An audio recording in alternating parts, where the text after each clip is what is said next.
All right, YouTube, Repo Man 64. Cannot minimize zoom workers. Okay, let's minimize this. Okay, and go back to this. All right, I'm on Zoom because it's easier to record on Zoom where the location file winds up. Now, yesterday was fun. I did a new live on StreamYard. I've never used it before. I think it went pretty well. And then went on live on StreamYard with Departure Heaven, Rick there, and Bob from End Times Dreams and Visions was there. Rick from it's Rick from Departure Heaven, Josh from End Times Talk, and Derek from Bible Study with Derek was on there. Very good channels, very good people. All of us in our own way trying to figure out when this event is going to take place. And ultimately, as we do this, we don't get downhearted because a date is passed. We're simply, when Amos 3:7 is fulfilled, none of us are going to miss it. Here, we are going to know. The rest of the world will miss it because they'll be like, you guys have been saying this the whole time, and that's just another.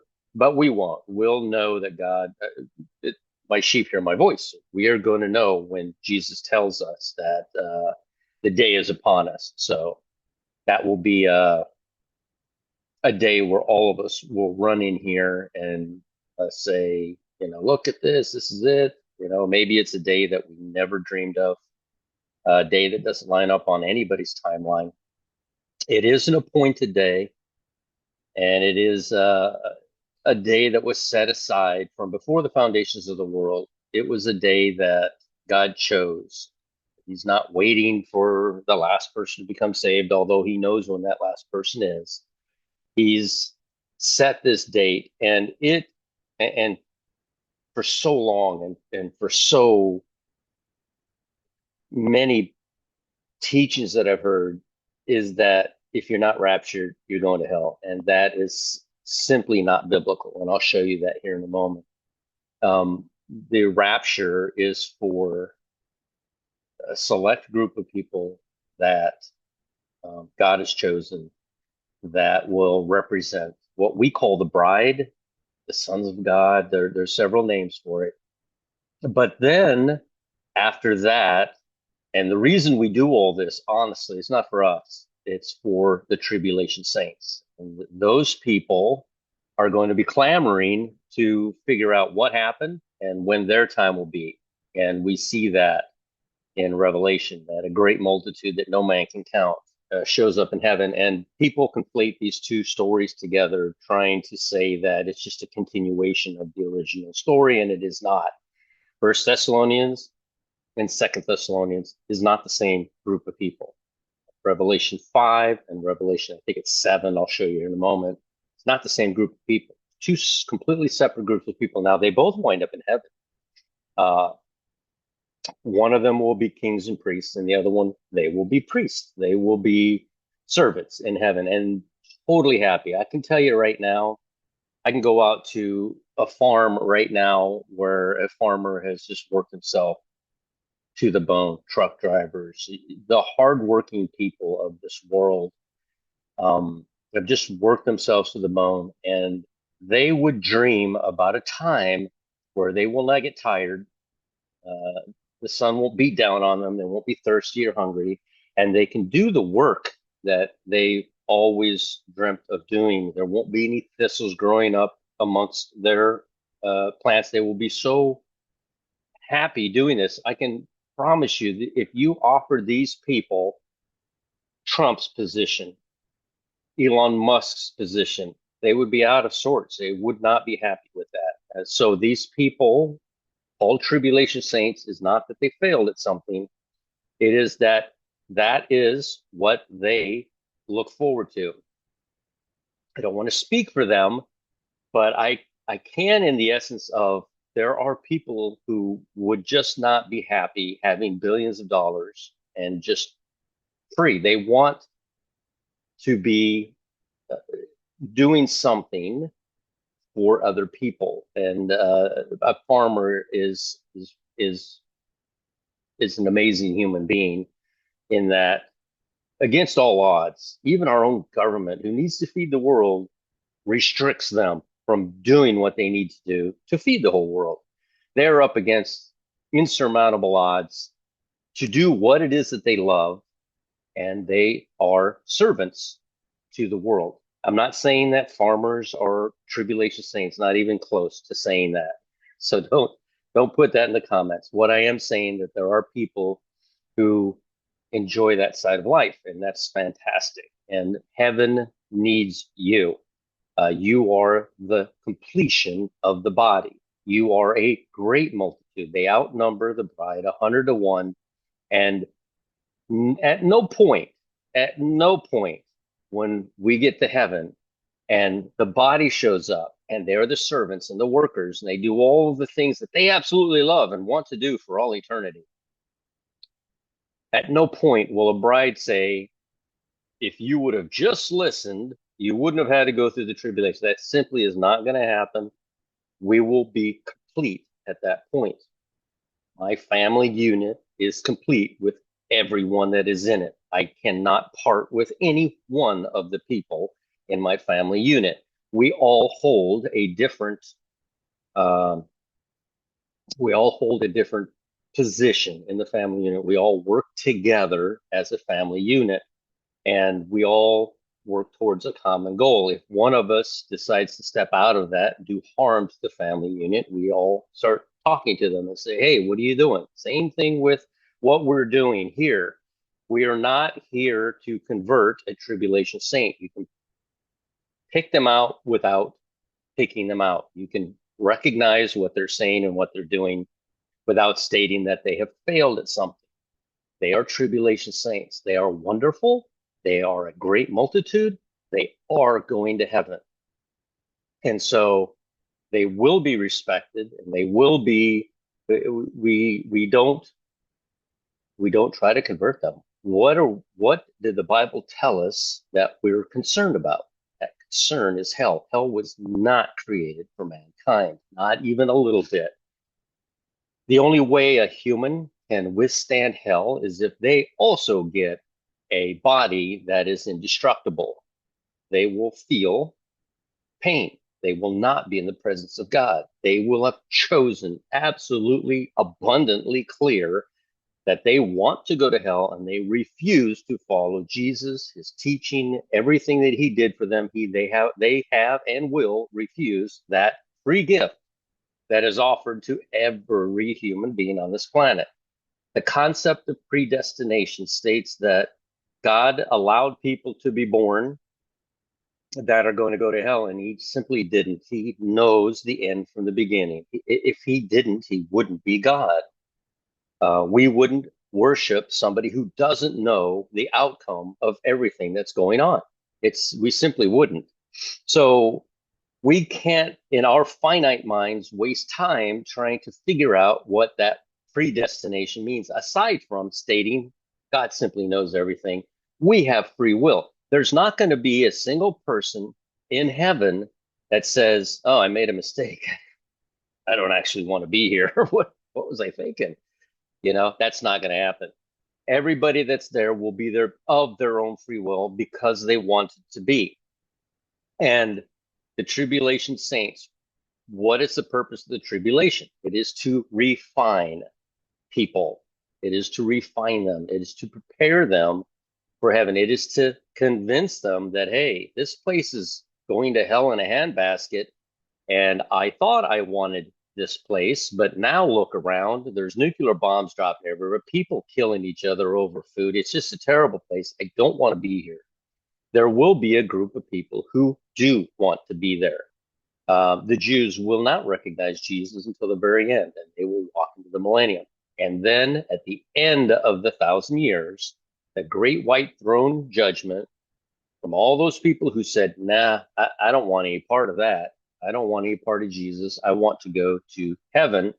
I don't want to go to heaven. I want to stay here on this earth. They perpetually will say, I want to inherit this earth. Well, you can't. The only way to be in the presence of Jesus is to accept Jesus and what he did. And he's not going to force anybody to do that. Predestination, again, is just a concept of God because he foreknew. He knew I'd be standing here. He's God. He knew you'd be listening. He's God.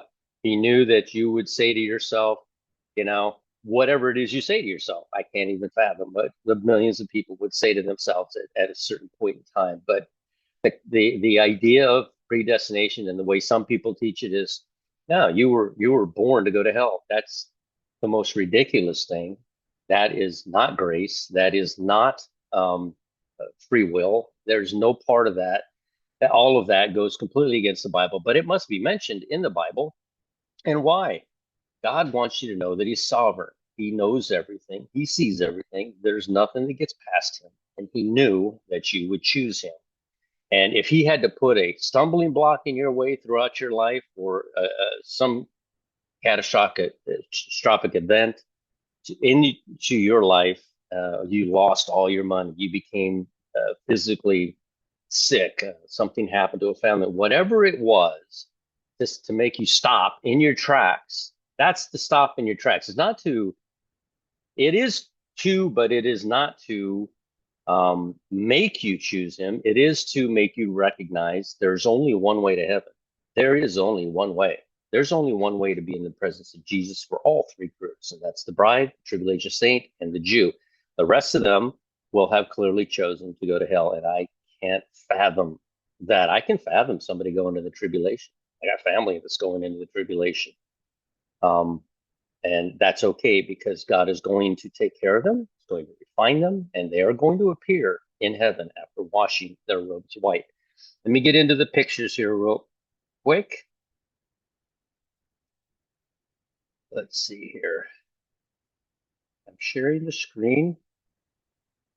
Yes, I needed that to go out of the way. And here. All right. Where are we at right now? I want to show you something. You remember over the years, I kept saying, I don't know where to place that day. I don't know where to place the day. And I'm actually going to ask people who are very numerical to take a look at this and tell me what you understand, because I can understand it three different ways. And I'm going to present all three ways, and you tell me what you think. And I'm open to suggestions. I will present the fact, and then I'm open to suggestions on how to interpret that fact. All right. We are now on November the 12th. We're right here. It is Heshvan 28. It is the day after Noah exited the ark all those years ago. This is this 13th, the 14th, and then we come up on a Chodesh, which means new month, Kislev 1. It starts on November the 15th. The calendars are off by 75 days until we get to the end of the year, and then it's off by 76 days. And that will ring important into this, what I'm going to talk about here. So we see that where we are. We're here. We're almost to this Chodesh. Kislev 1, November 24th. Hanukkah always falls on Kislev 24. It always falls on December the 8th. We are going to recognize this year the day Jesus was conceived on Christmas Day, 40 weeks later to the very day. You can count them out, 40 weeks, 280 days. Jesus was conceived here, and he was born here on Tabernacles. So something unique happens this year. It doesn't happen very often. I think it happens every 19 years, where Hanukkah, the Jews, will celebrate it on December the 25th. Now, I am not looking that far in advance. I am going to look at every single event all the way up to and if we get there. I can't personally see, and Brett is saying the same thing over at God's Land Down Under. I think he says the 14th. I have a copy of it. I think he says the 14th. But what's interesting about today is it's 1, 2, 3.5 days before when is the new month over that we might sell deceitfully grain and make the ephah great and the scales small. So that I'm personally looking at November the 15th, November the 16th, that is over with. Now,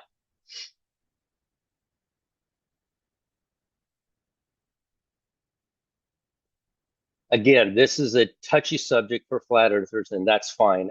I can't explain this in a flat earth concept, and I'm not stating that I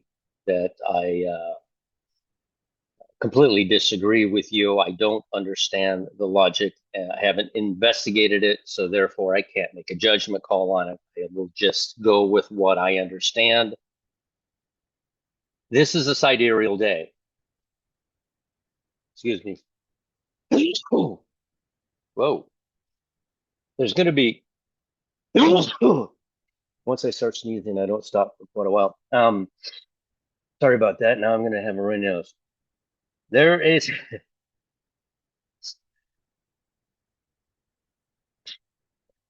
hold on, let me drink some Rapture water.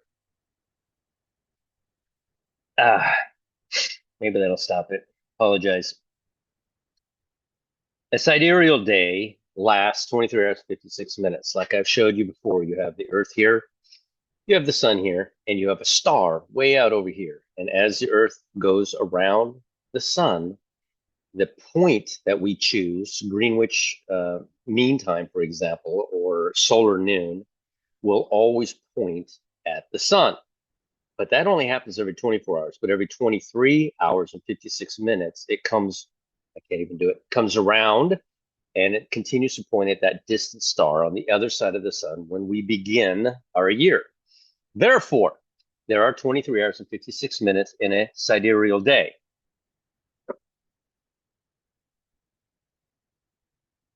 23 hours, 56 minutes, and 4 seconds in a sidereal day. It is slightly shorter because, again, as the Earth goes around the sun, it's the solar noon would be pointing towards that star. But to keep solar noon from our perspective, the Earth must move 4 more minutes to continue to point at the sun. So solar noon is solar noon. I've explained that many times. But this is why there is a Enoch timeline and there is a Gregorian or Julian timeline. This is why.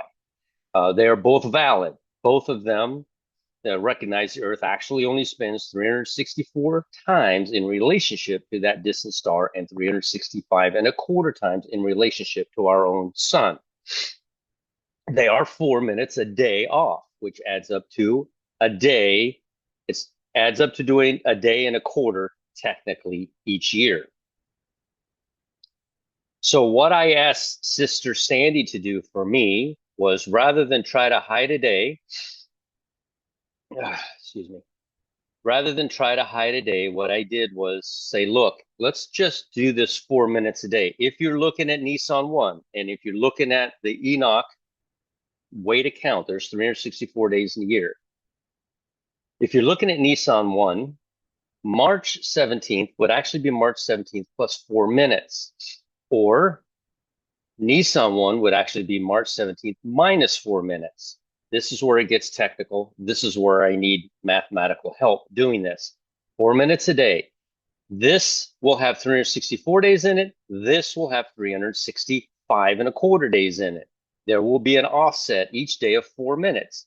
And again, if you're looking at the Enoch calendar, you got to add 4 minutes. If you're looking at the Gregorian calendar, to get back to the Enoch or the Hebrew calendar, you've got to subtract 4 minutes. So the further down we go, time, 4 minutes, keeps adding up. When we get down here to where we are now, when we say it's Heshvan 28, November the 11th, or Heshvan 29, I mean, it's November the 12th, you have to add 16 hours and 4 minutes. That's where the question is. We know that Heshvan 29 began at nightfall over here, and that's the 3 variables that I can't quite, in my mind, nail down, which somebody else who's more numerical than myself might be able to understand what I'm saying here. I can see it, I can articulate it, but I cannot figure out where to use. Do I use solar noon? No, midnight is when we changed time, and God knew that we would change time at midnight. So on November the 12th at midnight, do I count 16 hours forward? Which means that, and it is a fact that Heshvan 29 is exactly 24 hours a day. I'm sorry, 23 hours, 56 minutes a day. I would have to add 4 minutes a day, 16 hours to November the 12th, which switches over at midnight, becoming November the 13th. You see what I'm saying? This is my dilemma. This is what I'm, but this. I don't have to hide a day. I never knew where to hide it because if I hid it here, it made something else out of whack. Now it put everything into perspective. Tevet 10. This is, well, it's Tevet 10. This is December at midnight plus 18 hours would actually be, Tevet 10 would actually be December the 25th. You see what I'm saying? The extra 18 hours would push us over into, now, when do I use? Do I use 6 p.m. Israel time? Do I use midnight our time? Or do I use solar noon? I don't know which to use, and it's mind-boggling, honestly. And if anybody out there understands what I'm saying here, we're going to get down to the last day. Adar 31 is the last day of the Enoch timeline. It's 364 days. You can see it right over here. But it is not March 15th. It's March 16th because I have to add those 24 hours. We wind up at 4 minutes a day, which honestly, it's actually 23 hours and 4 seconds less than, or 0.4 seconds less than 54 seconds. I think that would eat up the 16 minutes, honestly. I think it's just 24 hours. But March 15th plus 24 hours, this would actually be March 16th, the day of equal parts. Now, when people cite Enoch, they are citing it without any actual reading of Enoch, I think, because they will say, well, I'm using 364 days, so therefore that's the Enoch timeline. It really isn't, because you have to start it somewhere, and there's only 2 dates that you can start the Enoch timeline on. You can only start it, like Enoch said, on the day of equal parts. He calls it the day equalized. So when he said the day equalized, there's a group of people, a large group of people that ran with March 20th right here, because it's the day the sun crosses the equator, but it is not an equalized day. And it varies from year to year by, was it 6 hours or 12 hours? I don't recall, but it varies. It moves around just like the people that try to use the moon moves around. There is one day, however, each year, which is eerily constant, and it's March 16th. And you can go into time and date, and you can look forward 600 years. Guess what? On March 16th, it will be 12 hours in a day and 12 hours at night. It will be perfect. It never changes. So therefore, when I saw that, I said, well, let me build a timeline based on March 16th being the day of equal parts, and the next day, March 17th, being the first day. But Nissan 1 being 364 days in a year would be 4 minutes less. So I would have to add 4 minutes here. It would be March 17th plus 4 minutes. And again, Sister Sandy went through this. I don't know how she does it, but she always helps me out. And we wind up down here. Now on Hanukkah, what we would call Hanukkah, it will land this year on the date Jesus was conceived. A lot of people are saying Jesus was conceived on Hanukkah. Okay. In 4 BC. Now, Kevin Spinebreaker did some research back in the day. And because there's no 0 year, 4 BC is actually 3 BC. So in 4 BC, and I don't know how he figured it out, but he said in 4 BC, Hanukkah would have fallen on December the 25th. Remember, this says Tevet 10.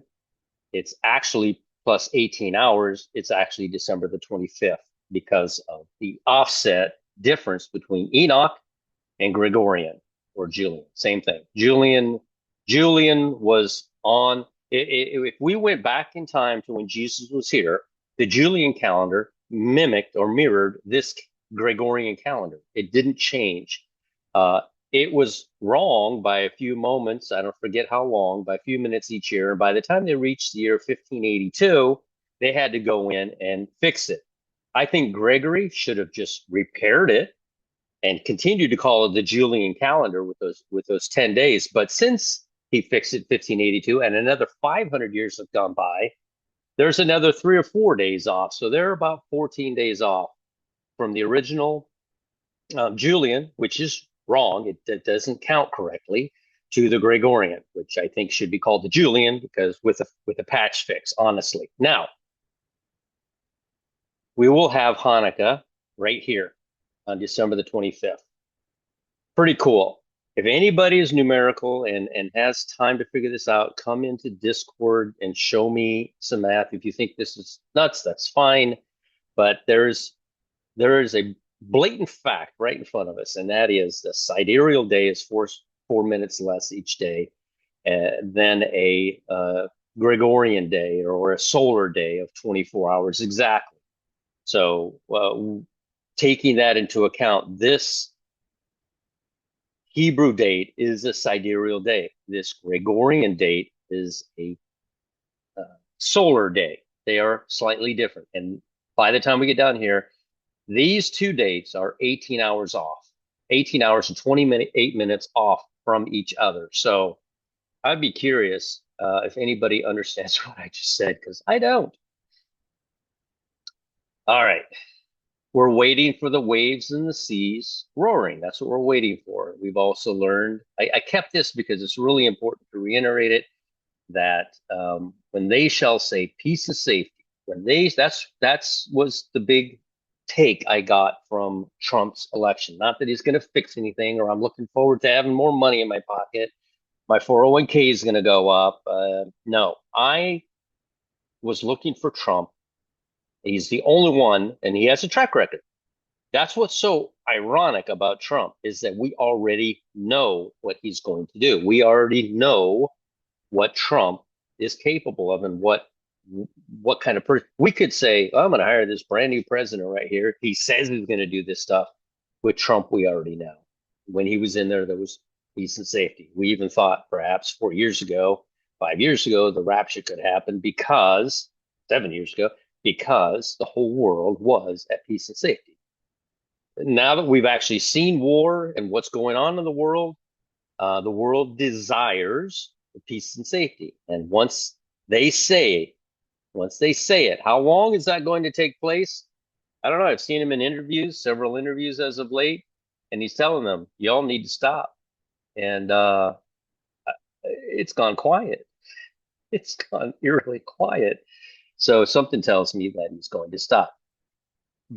Then sudden destruction come upon them. We cannot be here for that sudden destruction. I almost say we will be leaving right around the period or just before the period of when they say peace and safety, because what we're looking forward to, or what we're looking for, is the waves and the seas roaring like a huge earthquake, men's hearts failing them for fear. And then Trump steps up and he causes this peace and safety.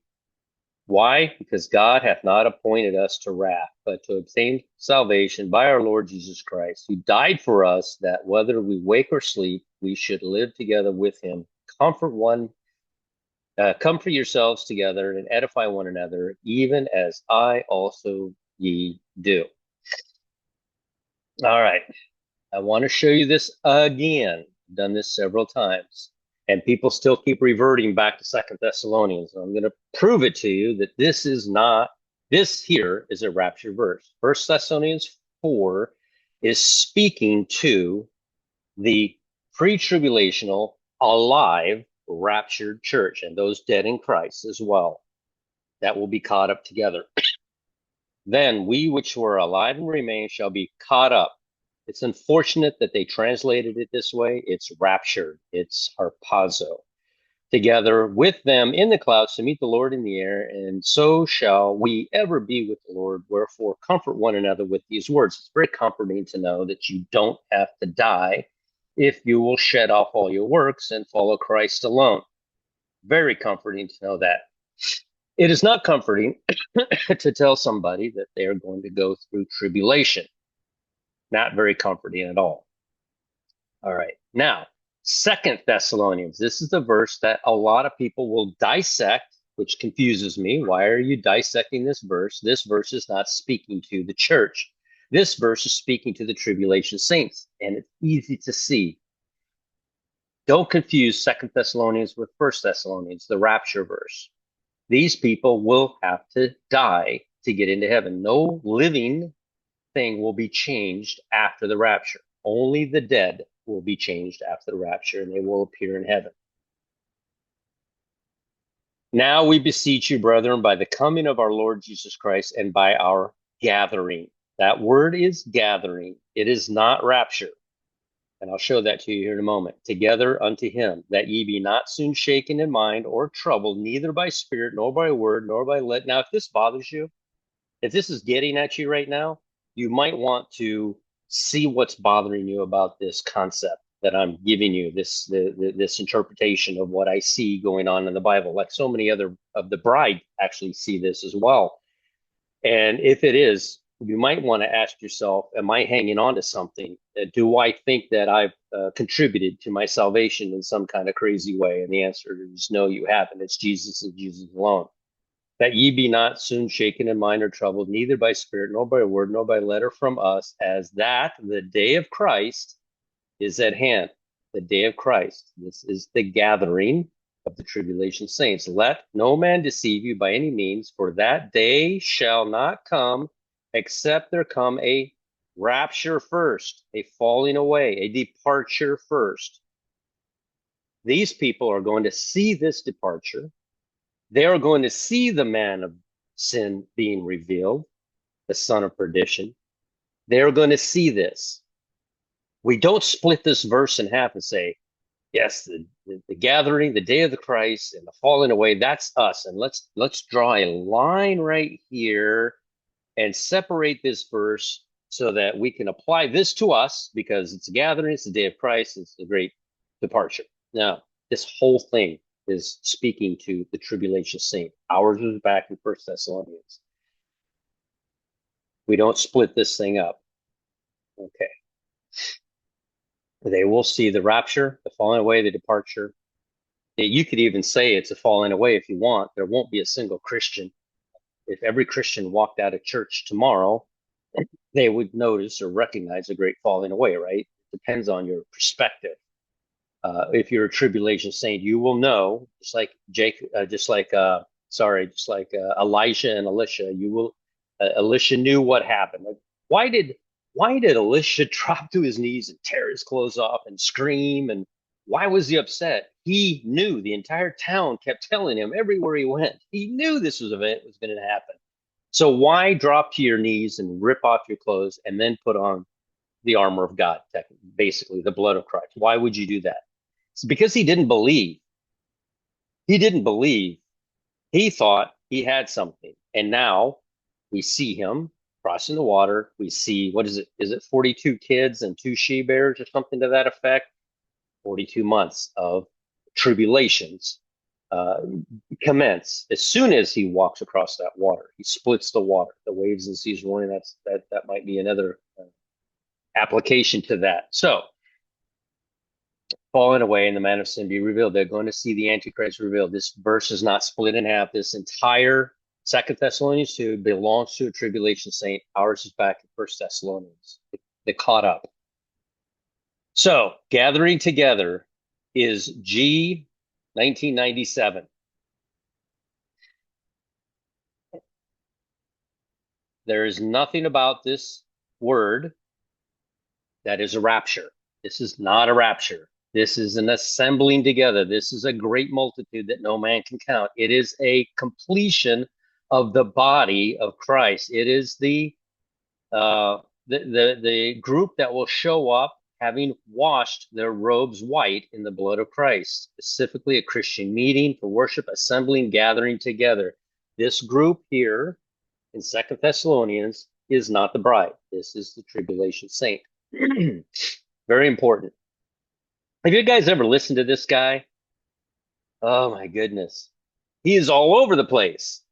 But as soon as he gets on a subject that he wants to speak on, he turns into a genius. I love the way he teaches, and I love how he digs it out and he finds his stuff. His piece of the puzzle is amazing. You're sitting there going, is this guy ever going to say something that's going to, and then all of a sudden, bam, he comes out with the most incredible, detailed search that you've ever heard of. Very smart guy. I really love watching him and his wife on YouTube. If you guys could please go subscribe to Prophetic Watchman 88, that would be awesome. Good guy. Bible study with Derek. That's the new guy in town. 1,039 subscribers. We're all at a different pace. Many of the bride, including the tribulation saint, we're all at a different place. Some are still drinking milk. You got to stop drinking milk. You got to get onto the meat. However, you need teachers to get you off the milk onto the meat. And this is the guy. This guy will bring you out of milk into the meat of the Bible, and he will explain things that you'd never heard of and understood before. So if you could go subscribe to Bible Study with Derek, he's awesome. I go live with him on Departure Heaven, Rick's channel, and he's on there with Bob, End Time Watchman, and Josh over at End Times Talk. Bob with End Time Watch. What is Bob? Oh, it's not End Time Watch. Bob Watch. No, I'm sorry, Bob. Your channel's like 10 times bigger than mine. Everybody's going to put in the comments section. And I do this. This is how my brain works. I just get it just disappears. And as soon as I'm done with this video, I'll remember that it's Bob with End Times Dreams and Vision. Whoa, there it is. Sorry about that, Bob. This Rapture water. I wanted to clarify this Rapture water. Do you guys see that? Oh, it's like invisible. It's already been raptured. It's being raptured now as we talk. I can't. Anyway, I got this idea from Aaron. I take a lot of ideas from Aaron Academy. I love that guy and his mind and what the things he comes up with. But he has this cup of coffee. And I was like, well, I don't drink that much coffee. I drink coffee to keep me awake in the morning, but I don't drink that much coffee. So as a joke, years and years ago, around my house, I wrote the word Rapture water on it. And I think I was on a live and I drank out of it. And Josh noticed it. And they asked Josh the other day, and he's like, I will never be not. What did he say? He said it in a double negative. I will never not be without my cup of Rapture water. And he wrote Rapture water on his cup. So it's a brand new trend that's going around. Rapture water. Dig Deeper Ministry. Very small, but he does a lot of in-depth searches as well. I'm surprised he only has 1,000 subscribers. If a lot of this you don't understand, don't be disheartened. Don't think, wow, he's more saved than I am. There's no such thing as more saved than somebody else. You're either saved or you're not. You either accept what Jesus did or you don't. Knowledge now of things and understanding. I see a lot of people that don't have a lot of knowledge will just, keyboard couch some stuff in there, and I'm like, you obviously haven't read your Bible, or what I mean. You don't want to say that because they're brand new and they're trying to figure it out. They heard some terrible preacher years ago say something and they just hung on to it. D2436, and I'm just like, it's not even talking about the rapture in that verse. It's talking about the end of the world. It says it right there. But if you want to learn some stuff, dig deeper. I listen to these guys while I'm at work. And while I consider myself a seasoned Christian, and knowing of many more things than many other Christians, I learn so much from these people. While they teach the basics of the Bible, I catch some things and I'm like, ooh, I missed that. That's good. And so we can always revisit the Bible, the basics of the Bible, and listen to how Derek will find a piece of information and correlate it to another somewhere else. Dig Deeper does it as well. Very good channels. Really enjoy their channels. Oh, this is going to be my screenshot. I stole this off Facebook. Yeah, that's going to be my screenshot I put up. It's going to be awesome. Look at that. It's like, this is like total rapture right here. Angels flying around. That's beautiful. I put that, I'm stealing that. That's my sin for the day. I am stealing that picture. All right. Why did I do this? Acts 2. I think this is one of the things I heard on either Derek or Dig Deeper, Bible Study with Derek or Dig Deeper Ministries. They correlated Acts 2. We know Acts was written by Luke. Thou shalt not leave my soul in hell, neither wilt thou suffer thy Holy One to see corruption. And then here he's actually quoting out of Psalms. And I was like, oh, that's cool. And so over there, I will not leave my soul in hell, neither suffer thy Holy One to see corruption. He mouths the same exact words right there, Psalm 16. So I thought that was a cool correlation that they made. So I did that. Now, God's land down under has done some math. Brett has done some math, and we're still viewing Israel having to leave by the time they reach 80. And then there's always that, which I don't want to look at yet, don't even want to think about it yet, but there's always that possibility that you are 80 until you're 81, which would bring this to 29, which, yeah, I don't even want to look at that yet. We're going to continue to look at the next possible scenario or date for rapture all the way up until we get to that. Well, like we have for 7 years. We're like, look at this date, look at this date, this number, and I like this year because even though they are 17 days off, and I didn't realize it last year, but when mine shows an event like Hanukkah being on December the 8th, and then 17 days later, it falls on Christmas Day that I see, and I'm like, okay, now that's crazy. And then I asked Kevin, when was Hanukkah in 4 BC?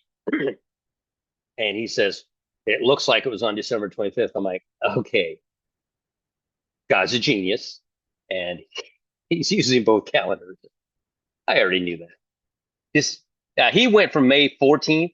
They're actually going to be 80 years old on May 14th, technically 2028, but May 13th would be the last possible moment before they turn 80. And once again, that'll happen in 29, where they'll be 80 into the last possible moment when they turn 81. We're not looking at that yet. We're not even going to do that. But we're going to look at Brett's date of November the 13th. I did November the 13th because, like I said, technically May 14th, it would already be another year older. So we'll look at one day before they turn 80. We'll look at this, and it comes to May 13th. Now, I have shown you this before. I thought I just did. Amos 8, we see this. Oh, I know why I did this. Saying, when will the new month be gone that we may sell corn, and the Sabbath that we may set forth wheat, making the ephah small and the shekel great, and falsifying the balances by deceit? We seem to be looking for a new month. That is not new moon. That is a mistranslation, in my opinion. And the Sabbath, which would be the correct day on the calendar, as being because we know the Gregorian calendar is not accurate. It moves a day out each year and then 2 in a leap year. So when we see when will the new moon and then Sabbath, we go forward here and we see Chodesh, which I will argue that Chodesh means month. And the Bible has translated the word Chodesh 23:18. It says new moon by implication, but it's a month. They've translated it 254 times as month, and for some reason, 20 times as new moon. And I would argue that they translated it wrong 20 times, that it's all means month. All of Chodesh means month. And some people were like, well, some words have 2 meanings. Yeah, I could concede to that. And wouldn't it be ironic if it were either a full moon or a new moon on that day to satisfy the people that are looking at the moon as well? Possible. I don't know. It's not a sticking point for me. Well, it is for me, but it's not something I would say, you don't believe me. That would be dumb. Now, we're going to go on the Enoch or the Hebrew calendar of 364 days times 3 plus 182 adds up to 1,274 days.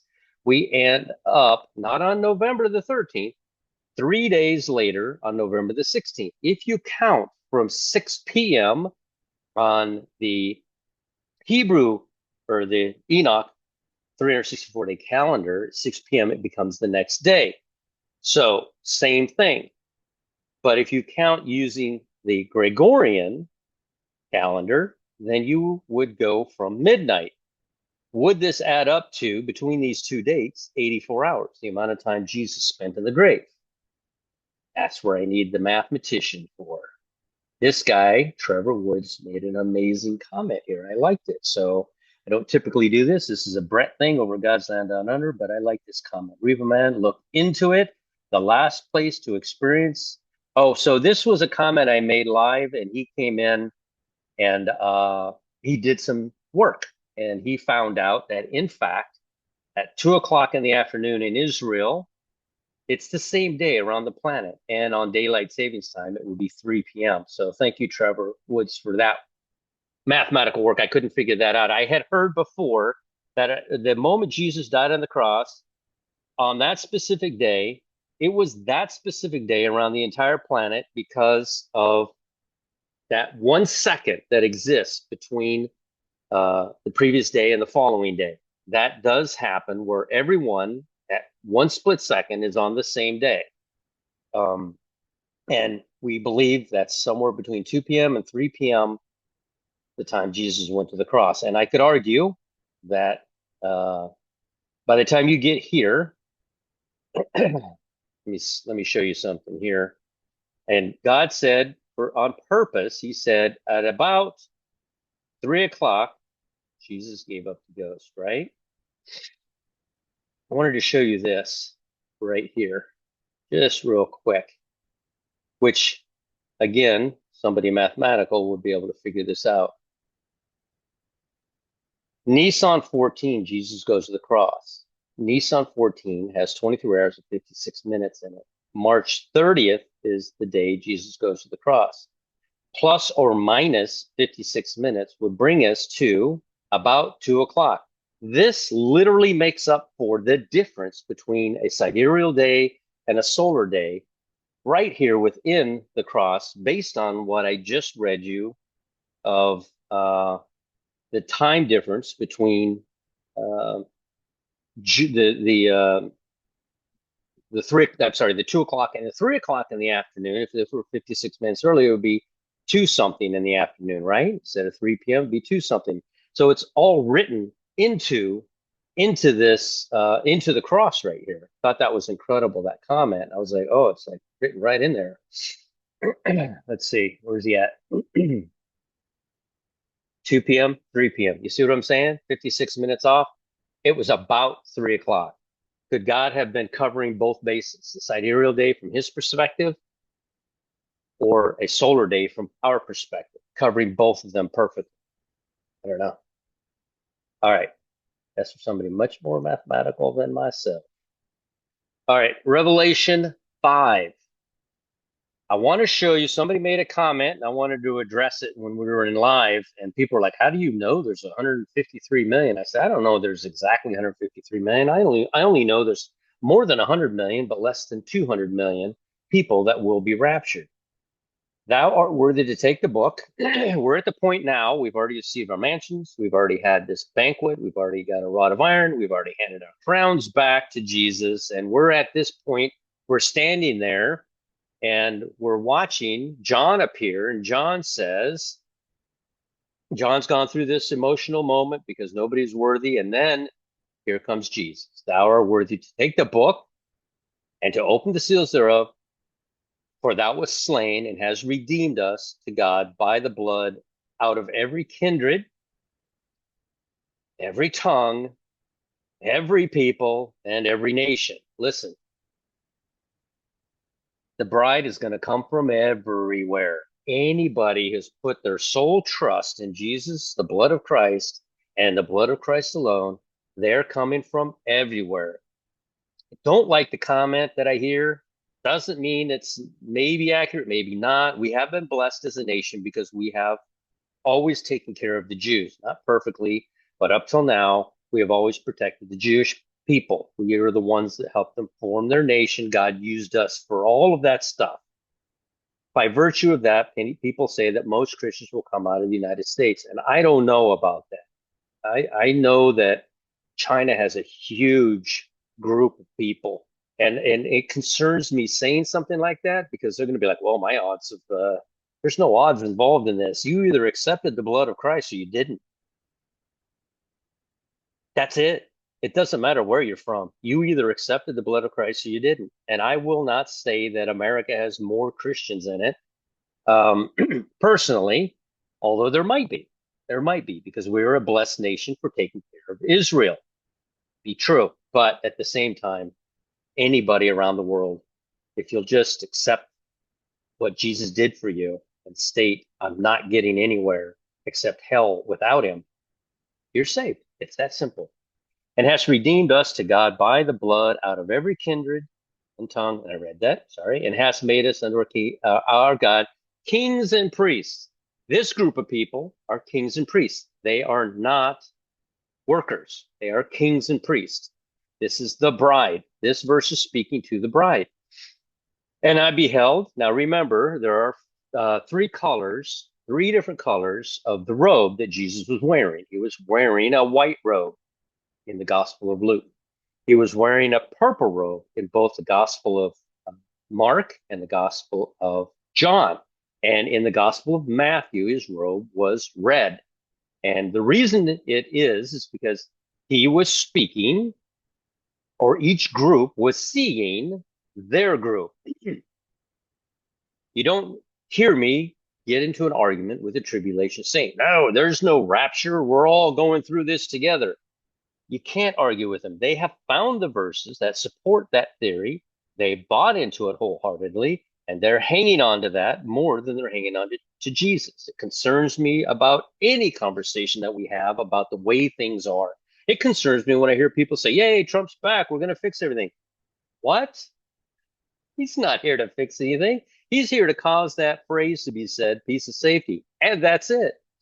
You know, he has nothing to do with us. We're not going to be here.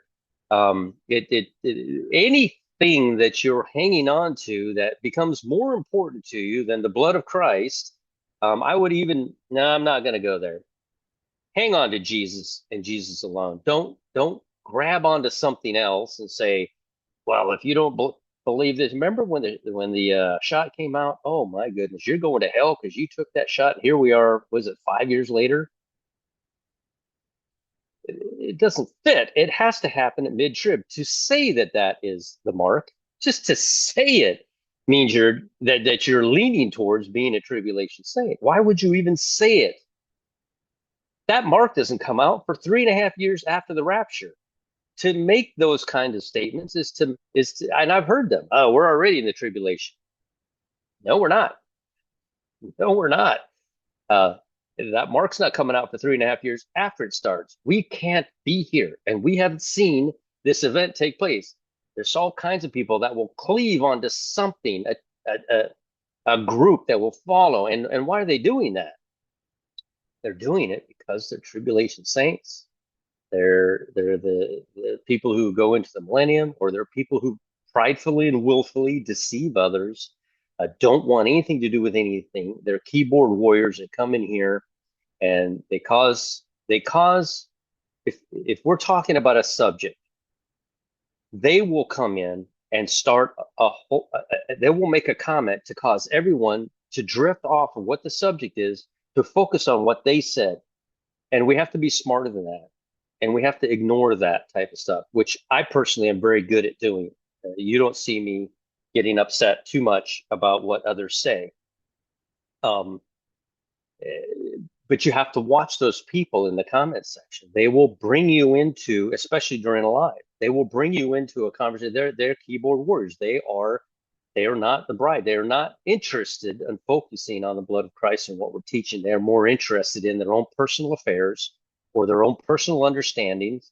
They will go in there and start talking about all kinds of crazy stuff, have nothing to do with the conversation. And the best thing to do would be to put them in a timeout if you were a mod, which I would do if I were a mod, or warn them, hey, we're not talking about that. Let's focus on what's going on in the program so that we can learn and draw closer to Jesus, more intimate relationship. Satan does not want you to have a more intimate relationship. Satan wants to divert your attention.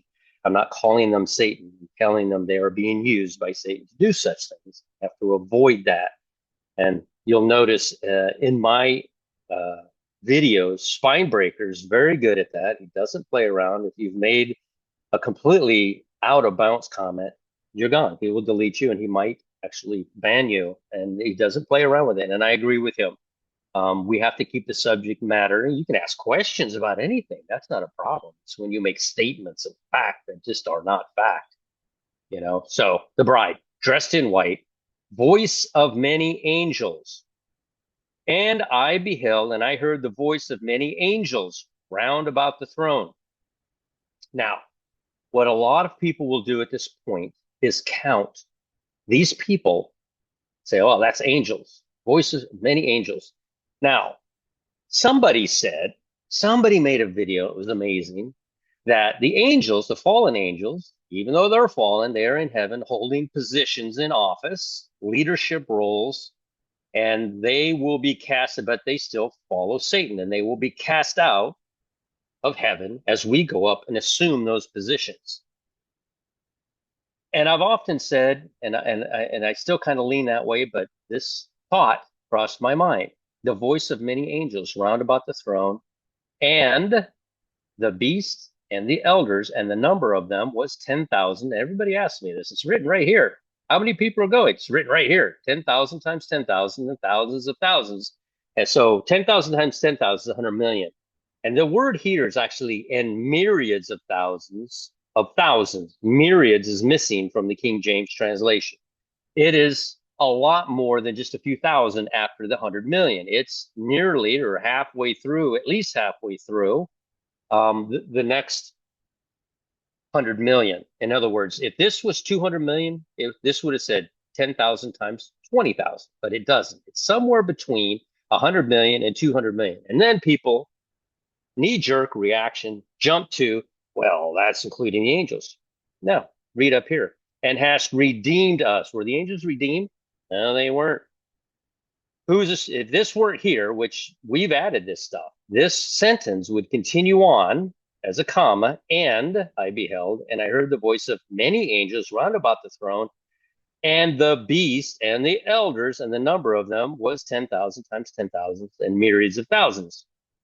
Hast redeemed us to God by thy blood out of every kindred and tongue and people and nation, and hast made us unto our God kings and priests. This new idea came to me. What if the 153 million is not only talking to the kings and priests, the raptured elect bride, but it's also talking to the 153 million fallen angels and the positions that they held that we're about to replace? Maybe this is speaking to many angels and to the elders. Maybe we could circle this, and it would be that we're replacing them. And I really liked that teaching. They dug it out, and I was like, wait a second, that actually makes sense. And now this falls more in line with people trying to count these angels amongst. You can never count the angels amongst this number because they weren't redeemed out of every kindred. These are angels. They're already there. They are not counted amongst this number unless they are the fallen angels, and then we will replace 153 million angels will fall, and we will go and replace them. Now, kings and priests, there will be children there that are not kings and priests, but they'll go because there will be people that aren't, their faculties aren't fully there. They will go because there's no point in trying to put them, to refine them when they can't be refined when they're already, they'll be fixed. God will fix them, and they will be amazing in heaven.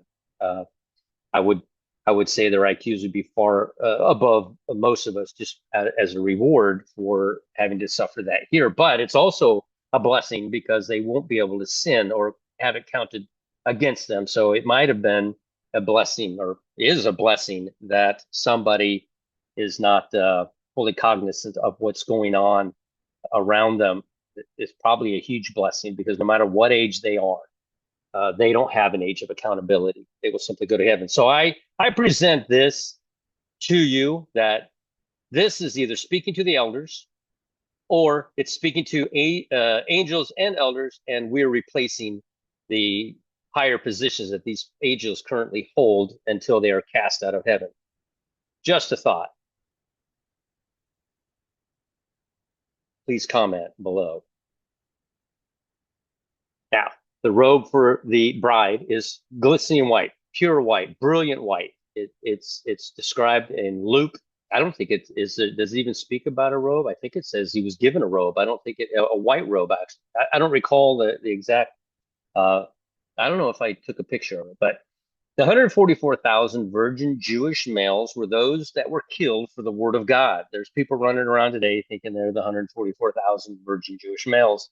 Unless you died 2,000 years ago when Jesus came and are awaiting your new body, but yours is opposite. You're in heaven now, and your new body will be given to you down here, and you will walk amongst the people. 144,000 of you will walk amongst the people, warning them.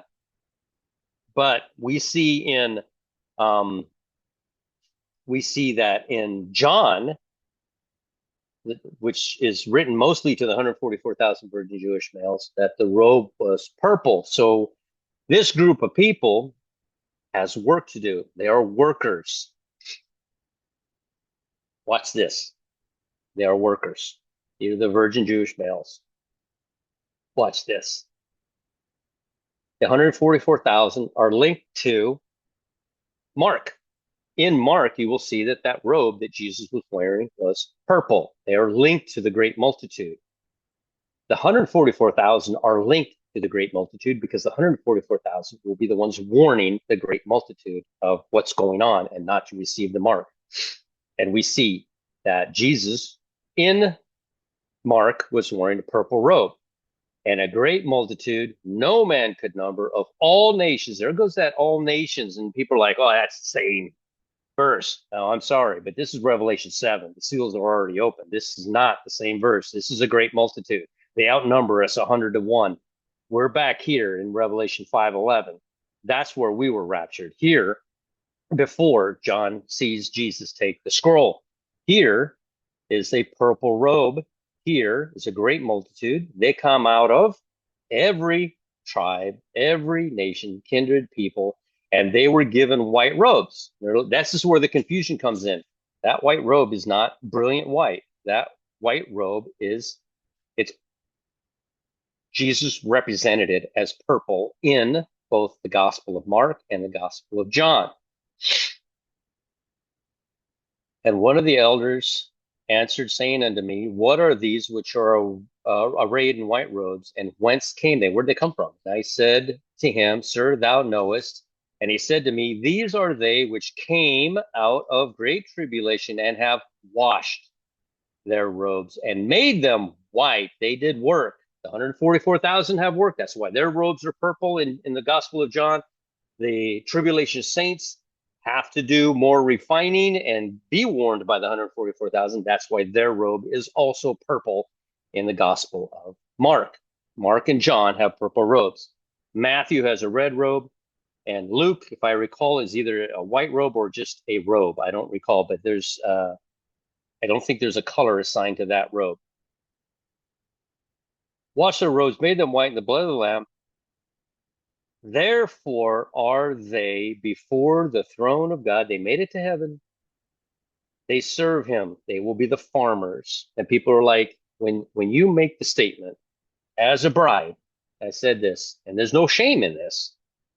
There is no shame in this. A farmer is going to be fantastic during the millennium. Wow, that's going to be great. A mechanic, a car designer. I mean, just think of every job that we have currently here now will exist during the millennium, except for making guns. If you make guns, you don't have a job during the millennium, but you can turn those guns into plowshares and make them for the farmer. You can make those tools a farmer needs to cultivate, but they will serve. They will serve. They will not be kings and priests. They will be priests, but they will not be kings and priests. As a matter of fact, I think Derek said that, and I learned that from him, but they will be priests. They will serve him, but they will be proud to, because if it's whatever your passion is, and and what you love to do, that's what you will do. You're going to love heaven. There are people that, like I said, who couldn't even imagine being in Trump's shoes. I couldn't deal 5 minutes with, well, what investment do you want to make with this? Trump would like, bam. Well, what did you want to go buy that? No, get rid of that. And I'd be like, I don't even know what you're talking about right now. You know? So no, we wouldn't want, Trump's position. And these people who serve want this position. Just like that guy that I was on live with who became very irate with me. I didn't get mad at him, uh, but he got very irate. And the reason he did was because I told him, well, you're a tribulation saint. Well, I'm like, you just said you were. You just said that we're going to be here through the tribulation. You're a tribulation saint because you said that. I didn't say that. You said it. And he became irate and upset. Who are you that you could? I said, I didn't judge. You said it. You got to watch your words because you will tell on yourself without even realizing it. And I can pick it up in about 2.5 seconds. It doesn't take me long to determine where you're leaning towards. It doesn't mean you're a tribulation saint. It just means I can tell by the words you choose. And if you make statements like, if you rail against, oh, that's not that is not a salvational issue. Well, everything's not a salvational issue. If you think everything is a salvational issue, then you're a tribulation saint. That simple. Because you think that there's works involved in this. You think that you're so glorious or great because you were predestined to be this way, that God made you this way and you had no choice in it. God made you this way, and that there's no free will whatsoever. If you think that predestination exists, what's the point of even being on here trying to win more souls out of hell, out of the lake of fire? I don't care if they become a millennial saint. I don't care if they become a tribulation saint. I don't care if they're a bride. I don't want to see any human go into the lake of fire, a place created for Satan himself. That is such a waste. Why would any of it? And then going there, you'll realize I followed this idiot. This is the idiot I followed. I could be living the dream. But I chose this where my body continues to reconstruct itself after it becomes damaged and you can feel all that. And I'm separated from God, my family, everybody over an ideal, over a hard-headed ideal. Why would you do that to yourself? Do you want to be a tribulation saint and serve and be a mechanic? Then believe in a mid or end of the tribulation, rapture or gathering, and that's a hard subject to touch on because I really touched the nerve of so many tribulation saints. The only ones that are at ease with me stating that is a bride. Everyone else is so upset by me making that statement, and it rears up in them, and I can see it. And they are the Alicias. Yeah, fine. Leave me alone. I know. I've heard it all already. Elijah's going to be taken up. Ooh, it just happened. What? It was true. Rip. Come on, Alicia. You were walking with him. You heard him tell you. The townspeople even knew. And you still wouldn't believe until he was gone. And you saw it happen. And you're going to heaven now. But you gotta go through some refinement first. Heaven is to die for. All right. Kevin went back. I don't know how you figure out when Hanukkah is. There's a moon thing going on, which I don't do a lot of, but in 4 BC. And isn't that ironic that if they viewed, Hanukkah is always December the 8th, it never changes. But if they viewed Hanukkah, they would have, and that's why I'm saying God might be linking these two calendars up, which is why I'm surprised we're still here, because it won't happen again for another 19 years until it ends this year on March 16th. The calendars will not line up like they are now, where they see an event, but it lands 17 days later on an event that's on the timeline. Like I showed you, Hanukkah is on December the 8th, but they're going to view it 17 days later on December the 25th. December the 25th is Christmas. Christmas Day is the day that Mary conceived. 40 weeks later, 280 days to the very day later, he was born on September the 30th at nightfall on the 29th, September the 30th. That's when he was born. Exactly. Jesus doesn't cut things short. He doesn't cut anything short. He spent 84 hours in the grave. 3 hours. He died on the cross at 3 p.m. They took him down by nightfall. They had him in the grave. That nightfall, Saturday night at nightfall, he could rise. But what did he do? Did he sit there playing Uno? What did he do from 6 p.m. until 3 a.m. when Mary, is it Mary? The three, was it two Marys? I don't recall, showed up at the tomb.